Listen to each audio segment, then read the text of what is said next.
think they're moving cows. It's nice background noise. All right, so what are we talking about? What are we talking about? Well, we came here to my uncle's cabin just for some respite. We have a kid-free weekend. We're here in the beautiful Blue Ridge Mountains, and our neighbors are moving their cows, so you're gonna hear that in the background. But we spent a lot of the weekend talking about our plans for the next 2 or 3 years, what we want to do to help improve our soils, because we noticed that even though we have been rotationally grazing and doing all the things that you're supposed to be doing for regenerative agriculture, we're not really making a lot of progress with our topsoil. Would you agree with that? Yeah, I think our pasture in general is doing well, but it could be doing better. It could be doing a lot better. Look at the soil tests. The organic matter percentage doesn't seem to be particularly good. That was taken last year, so that was with 4 years of rotational grazing. I mean, we've been getting more and more intense every year, so hopefully that's helping. But you're talking about doing some annuals throughout the year to improve, to even the pasture, and doing some definite changes to the hayfield. Mm-hmm. Some more substantial changes. The hayfield is really suffering, so we haven't really been trying hard to build our topsoil on that side. And honestly, I feel like it was just ignorance on our part of what we needed to be doing. And with you growing up on a farm, sort of having those old principles in mind, not really purposefully mining nutrients, but that's basically what we were doing. We did a lot of research when we chose our initial seed for our hayfield, and we thought we chose a good mix that had good biodiversity and would make very nice hay for our animals. We knew we wouldn't be able to we knew we wouldn't be able to graze year round, and we so also weren't thinking in those terms. That's true. Of the possibility of grazing year round. Yes, we really didn't realize that was possible, and from everything that we were being told from soil conservation, we knew that the way that things were being done then is that in the winter you just pulled your animals off of your pasture and overwintered them in a sacrifice area. So that's what we made plans to do, and that's what we have done, and we've fed hay, and that hay had to come from somewhere, and wouldn't it be nice if we didn't have to buy it? So we made it ourselves. And what we essentially did was we took an area where the soil was already poor from being in a corn and soybean rotation for God knows how many years. We don't have the whole history of the property before we bought it.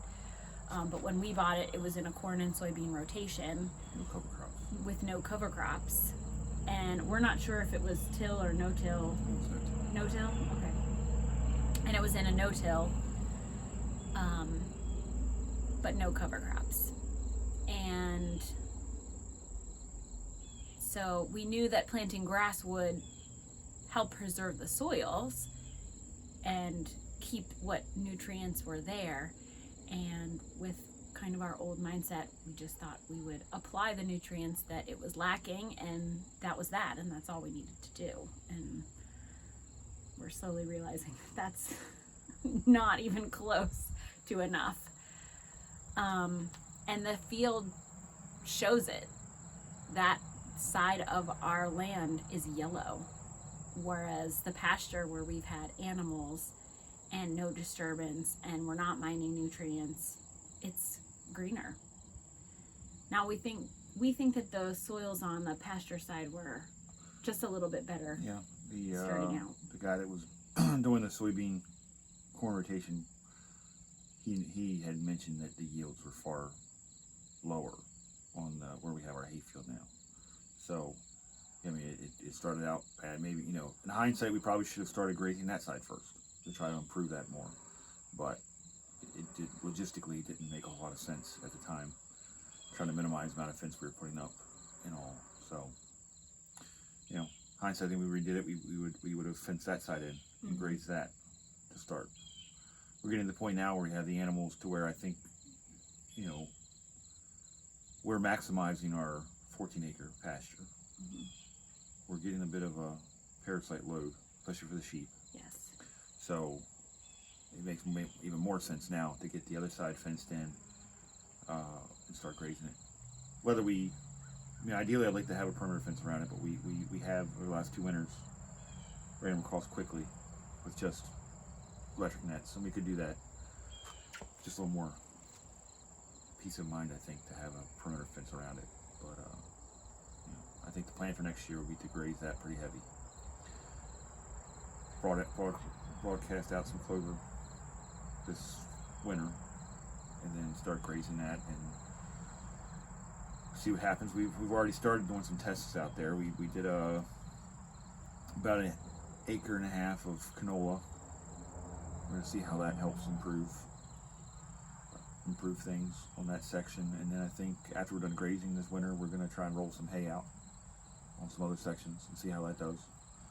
So start playing around with some things. And then maybe this summer, hopefully, we'll try some summer annuals. I think we're not quite to the point yet, though, where we can go completely chemical free. We would like to be there, but the soil is just at such a negative right now. We've got to get it to where the stuff we're trying to plant will grow, and then exactly we can, hopefully that stuff we're planting. We can plant the seed, but if it doesn't grow, it's not improving the soil. So hopefully after getting it kind of kick-started, it'll do it itself. Yeah. We would eventually like to not have to apply chemicals. With nitrogen fixers and nitrogen scavengers and phosphorus scavengers, hopefully that'll really cut back on the need for any kind of fertilizer. That's the plan anyway. That's the hope. Well, and my hope, at least for this video, is I want you all to see that we aren't doing things willy-nilly. We're putting a lot of time and effort and thought into our decisions, and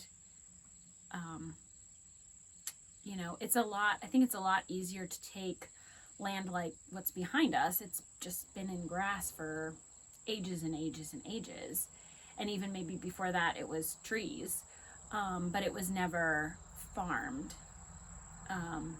Whereas where we are at, that soil has been farmed, and nutrients and carbon have been removed season after season after season. We have to come back from that negative nutrient depletion, and it's taking a lot more than we expected.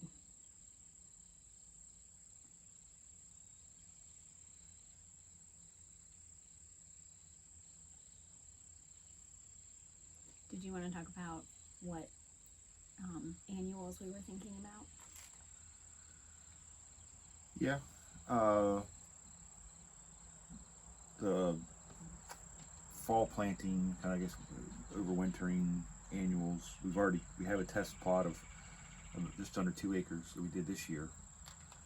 A field right in front of the house that's also pretty well depleted. We put out it's King's Agri Seed Crazy Mix. I'm trying to remember what all's in it. You got I talked about it a little bit in our radishes, no-till video. turnips, Radishes, turnips, peas. I feel like there's some annual ryegrass hairy in there, maybe. vetch. Yeah. So a bunch of different things in there that are supposed to help on different levels. So we're trying that out, and the plan is that it will hopefully help the soil. Plus, we'll be able to run animals across it and graze it. That's the hope anyway. It's coming up slow right now. We had good rain when we planted it, but since then it's completely dried up on us. So not exactly ideal. We haven't had great weather for building stockpile. Yeah, we had a very, very dry fall. We had a very dry summer. Then we had a stretch of like, what, 2 weeks where we got good rain, and it's been dry again. So We're definitely in need of water, but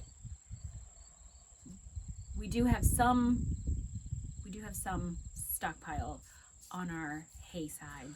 and yeah, that's kind of the whole point of this, is hoping to get that topsoil built up, so years like this, the soil is retaining more moisture, so then we don't have a need for as much rain.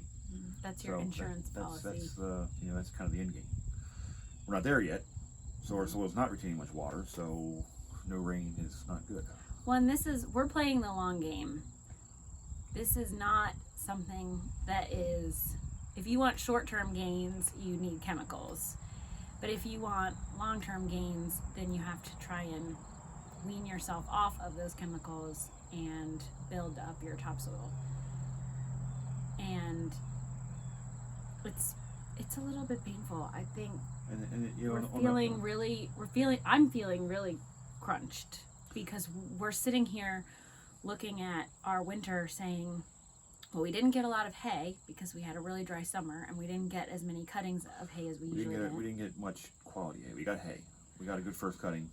And we don't have much grazing land because everything stopped growing in the beginning of fall. And we don't have a lot of stockpile. So what are we going to feed our animals? Well, then we have to buy hay. And it's not exactly financially feasible to do that every year. So it makes me nervous. I don't want to feel this way. Well, and I look at the pasture, where we're going to pasture, I'm not so worried about, because a lot of these the animals will eat it. That's important. If they'll eat it, that's great, and it's also improving the soil. The bigger concern is the areas we want to make hay on, because I honestly don't care what's in our hay. As long as it's good nutrition, the animals will eat it, I could care less, whatever it might be. But we are also in an area if we're trying to sell hay, where we sell our excess hay, people aren't necessarily going to like the fact that it has like radish leaves in it, or this, that, or the other. They're gonna like, oh, those are weeds, even though it might have very good nutrition. The animals will eat it. They don't care. They don't want it. So it makes it tricky. And then, I guess maybe just forget about that part. Not even bother with that. So. One, I'm wondering if it's worth making our own hay. As all these people that you look at that are doing regenerative agriculture successfully, Gabe Brown, Greg Judy, they don't make their own hay. They buy hay. They don't mine their own nutrients, so to speak. And I mean, I see exactly what they're talking about. But that hay comes from somewhere. That soils where that hay comes from is getting depleted. And it'd be really nice if we could figure out a way to grow our own hay, mine our own nutrients, so to speak, without a huge detriment to the soil. I don't know if that's possible. Well, I think the one thing that we're going to try this winter that will hopefully help with that is if we're rolling the hay back out on the field where we've taken the hay. Because then that excess that's not eaten will be, that's carbon, that's organic matter that's being added back. So that's something we probably are going to definitely try. See how that goes. But trying to come up with like radishes, I think, is one thing that we're looking at, where we plant it in the fall in the hay field, comes up, and then depending on the variety, we pick up a variety that'll be killed off the frost. It dies off. Hopefully those leaves decay over the winter and into the spring. And by the time it's time to make hay, they're not there, but they've added that nutrients, and the bulbs have pulled nitrogen in. So that's. And the turnips do the same thing. Yeah, so that's something we're gonna see about trying. The hairy vetch is, you said phosphorus? Yeah. It mines phosphorus. We went with canola on this test this year, which may not have been the best one because that doesn't get killed off with the frost. Right. But we're hoping to graze it. It does have a long taproot, and it will bring nutrients up from lower in the soil and make it more bioavailable. So that is sort of what we were going for. Yeah, like the turnips and the radishes, but it will stay over winter. But again, we're going to try and graze it off. So. And the clover is a legume, so it's going to be nitrogen fixing, and it's also a good source of protein for our animals. Yeah, so it serves a dual purpose for us, for sure. Yeah, that's one thing we've had.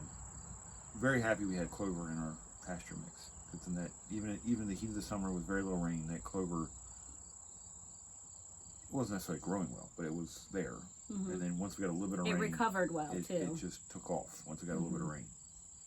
So that's something I wish we had maybe put in our hay mix from the start. Well, and that is also something I think we were talking about doing more summer annuals as far as, what was it, millet and sorghum and Sudan grass.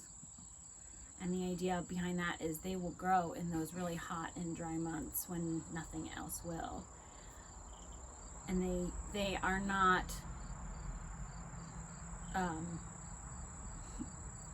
it's not a crop that you're taking off the field, so you're not losing those nutrients. They're eventually going to go back into the soil in the form of manure, so. Well, even, I think, Sudan grass and maybe even millet aren't really that terrible. If we had to make hay on certain sections, they're not that bad to dry out. I think sorghum would be tricky. So they're even if we decided to make hay on certain sections, we could do that. I think sorghum and Sudan grass, we have to worry about the prussic acid when the plant is stressed, so we have to worry about that. So millet, I think I'm kind of leaning towards that because apparently you don't have that issue with millet, so we might try that. I think if you manage it right, you keep the animals off of it. If it's being stressed, then you should be fine, but it's not something I want to have to worry about right now. So, and also I think there are certain types of turnips and radishes that are more of a summer crop. I think you possibly put out as well. You kind of do those year round. Well, and that's what we're learning. We get the King's Agri-Seed brochure in the mail because we've bought seed from them in the past, and it has things that we wouldn't necessarily think of on our own. And I think that's important if this is something that you're trying to do, to reach out to a local seed company, reach out to a local representative and talk to them. And we've talked to our representative, I don't know, once a month probably, just getting his thoughts and opinions on what we're trying to do and what would be best. You don't have to go out and learn everything yourself. There's experts all over the place that you can refer to and talk to. So I think that's kind of important to mention. But also educating yourself. Our representative is wonderful, but not necessarily traveling down the same road that we are with regenerative agriculture, and he's definitely more of into production. And so I think he wasn't necessarily trying to give us bad advice, but we haven't gotten the information that we were looking for specifically on our first try. So you kind of have to know enough to know that you're getting good advice, which I think we didn't necessarily the first year.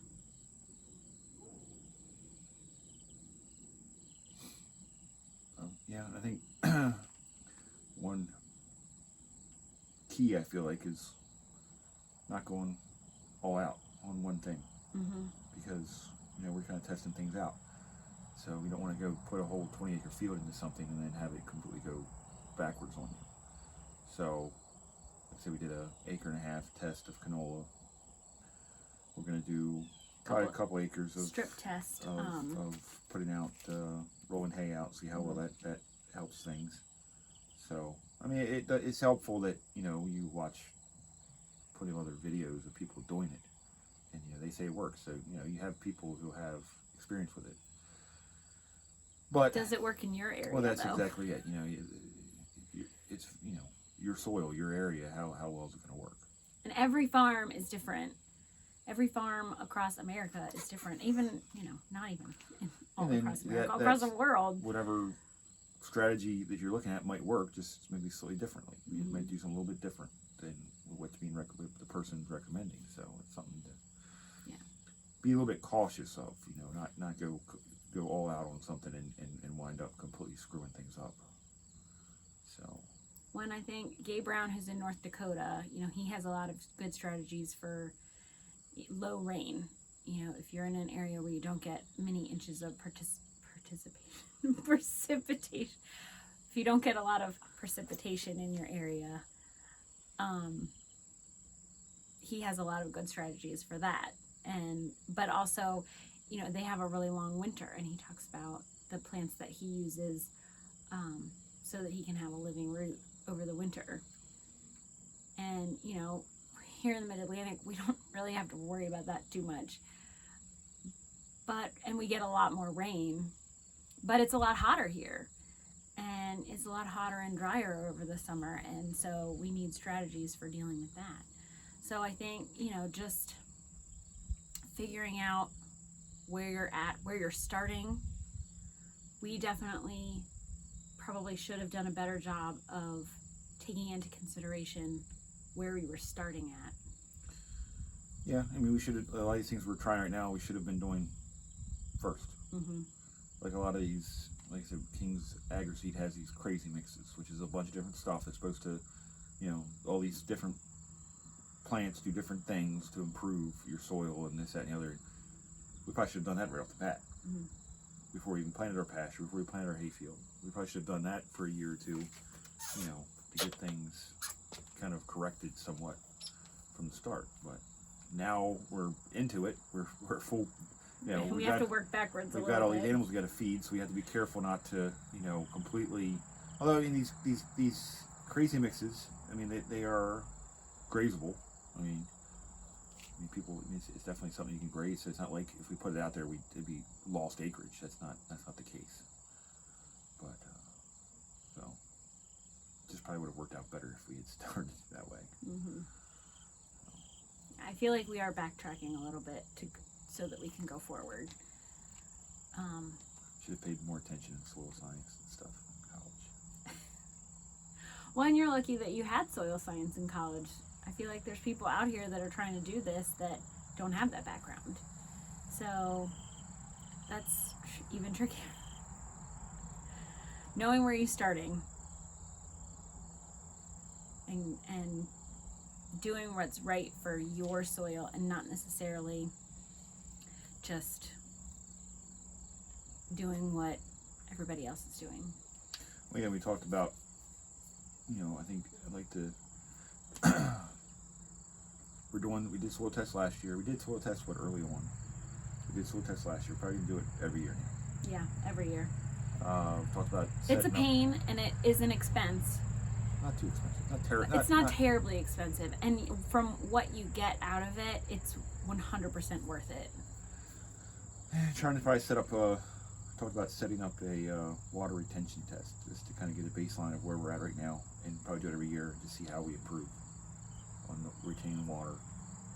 Mm-hmm. I think just overall getting more serious. Well, we talk about when it's raining. All of a sudden we get like 3 inches in an hour. Like, well, I guess we can get any of that rain.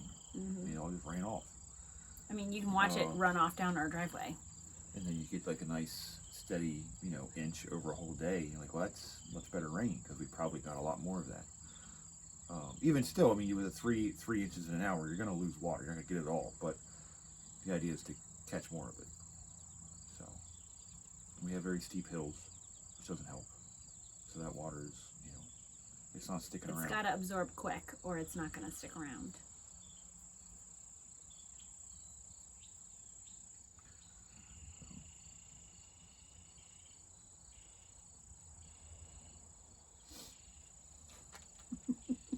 We done? Do you want to be done? Yeah. You did a good job. Oh, yeah? All right. Ready to go home? Let's go home. All right. It's so nice here. Mm-hmm. It's so quiet. No children. That helps a lot.